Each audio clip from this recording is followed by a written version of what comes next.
So you thought you were done with Romeo and So, Juliet. what light from yonder window Well, breaks? not quite. You have one last activity that you've got to complete, and it's the Romeo and Juliet synthesis essay.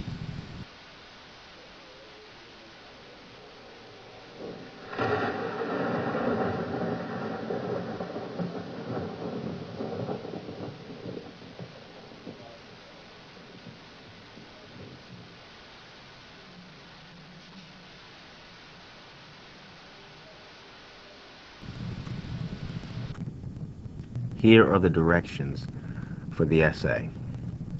You see up at the top that suggested time of 60 minutes. It's supposed to be done as a timed writing. We are going to do some pre-writing beforehand in class, but for your final product, it will be timed and you'll have 60 minutes to complete your final draft of your synthesis essay. If you look at the introduction there, every year across the country, high school freshmen are introduced to William Shakespeare's tragic yet romantic play, Romeo and Juliet. Shakespeare has fierce critics as well as staunch advocates. Critics claim that Shakespeare is too outdated and not relevant to the students of the 21st century, while advocates counter that Shakespeare's universal messages about love, friendship, and individuality fosters cultural diversity and promotes awareness of one's responsibility to humanity. So here's your assignment. You're going to read the following sources that are in your synthesis essay packet, and then you're going to write an essay that develops a position on whether or not Shakespeare's Romeo and Juliet should be taught in high school. Synthesize at least two of the sources for support, meaning use two of those sources within your synthesis essay packet as your evidence and your support for your position. The first thing we're going to do is look back at your journal topic. If you remember in your journal, you wrote about should high school students have to read Romeo and Juliet? You come up with your answer, yes or no, and then you had to list your reasons why they should read it or why they should not read it. The second thing we're going to do in your pre-writing is we're going to read each of those sources. And there's two things that I want you to do with those sources. The first is define the position of each source. So you look at that source and you decide after you read it, is this source for or against reading Romeo and Juliet? And then the second thing you're going to do is you're going to pull one quote from each of those sources that you think explains why they hold that position. So you look at source A, for example, and you read source A, and you say, okay, well, this one is for reading Romeo and Juliet. Now you scan it a second time and you think, okay, well, what quote can I pull out that shows why they are for reading Romeo and Juliet? And you do that same thing with all the rest of the sources. Now, of course, source B is a data table, so that one, of course, it doesn't have a position either way, and there's nothing that you're really going to pull from that except for whatever statistic you think is interesting that you think would be of use in your paper. Now, once you've got that done, you're going to look at the reasons that you came up with in your journal, and you're going to look at the positions and the quotes from the sources and look for any that coincide. Look for things that you said that they also said in those sources. Chances are there's going to be some reasons that you gave and some reasons that people gave in those sources that are going to coincide. Those are the reasons you're going to use in your paper. If none of your reasons coincide, and I think that's a very, the chance of that happening are pretty slim, but if that's the case, then go back to those sources and look at what they said and think about, do you agree with a lot of the things that they said? Now, if you remember the prompt, if you remember the assignment, it said you're going to synthesize at least two of the sources. So we're going to use your best two reasons, and we're going to put those reasons into your paper.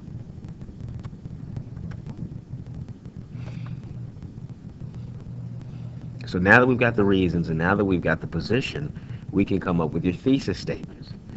If you remember what a thesis statement is, give yourself a pat on the back.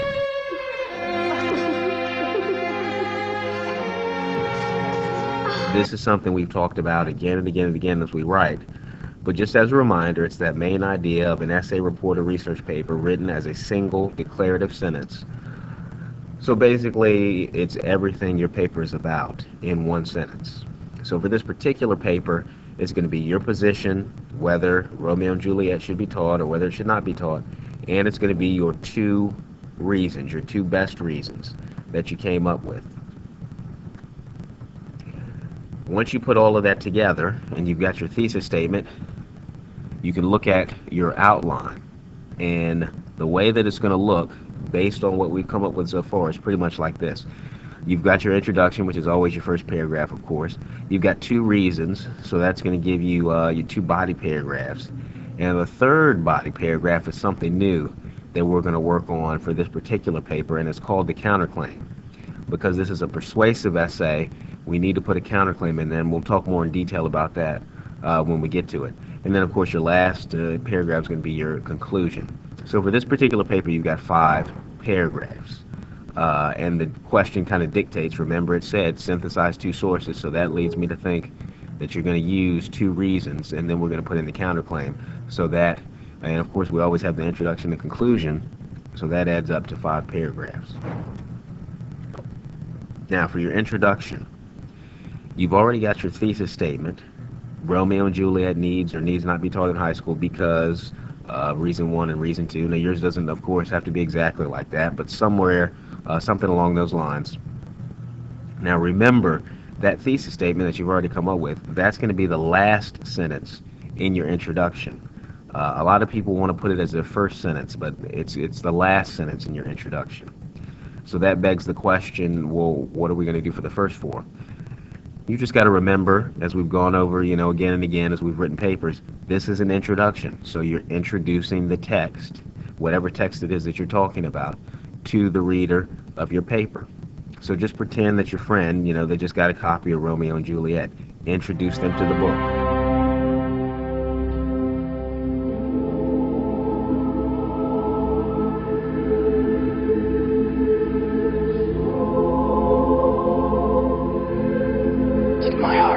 Till now, forswear its sight, for I never saw true beauty till this night.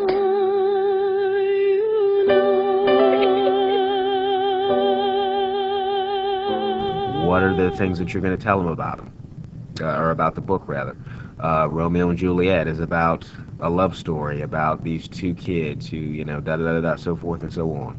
So that's your first 4 sentences, and as you introduce the book, you get more and more specific, and finally you narrow it down to your thesis statement. In the book specifically, this is what I'm going to be talking about.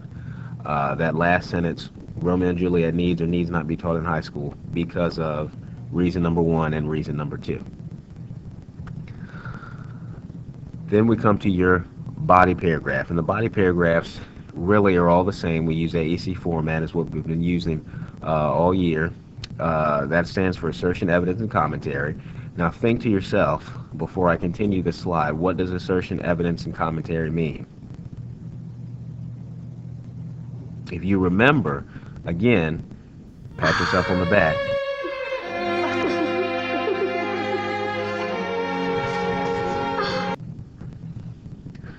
But the way it goes, the way we use it, is you look at that thesis statement and you've got your 2 reasons. Reason number 1 is going to come down, and that's going to be your assertion. That's what you're trying to prove in this first body paragraph. The second, of course, is your evidence. That's your quotation. Remember, in your pre-writing, you took quotations from each of those sources. This is the time where you're going to use them. So you look at reason number 1, you put your quotation underneath reason number 1 within your paragraph, and then the last part is your part. This is where the creative writing comes into play, your commentary. Now you've got to explain how that quote proves whatever your assertion was. Second body paragraph, same thing. And then finally we get to the counterclaim. Now it's still using AEC format, it's still assertion, evidence, commentary, but it's a counterclaim, so it is what somebody who is against your argument would say. So it works a little bit differently. You give your assertion about what the other side would say. So if you said Romeo and Juliet should be taught in high school because of these reasons, Then the counterclaim, the other side would say it should not be taught in high school, and they would have reasons. So whatever the other side would say, whatever their best reason is, you put that as your assertion. For the evidence, you use the evidence that the other side would use. So again, if your position is Romeo and Juliet should not be taught in high school, then the counterclaim would be it should be taught in high school.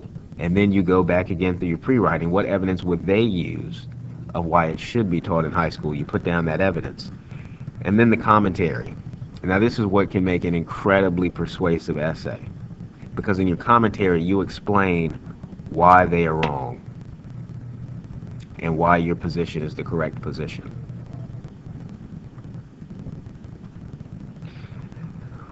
The last thing is just your conclusion. You're starting with the thesis statement. It's to sum up your argument. For this particular paper, what I'm really concerned about is those body paragraphs, though, and I'm really specifically going to be looking at that body paragraph with the counterclaim. So this wraps up your little, I guess, tutorial on how to do the Romeo and Juliet synthesis essay. We'll work on the pre-writing and the drafting in class, and again, when we get to the final copy, you'll have 60 minutes in class to produce that final copy.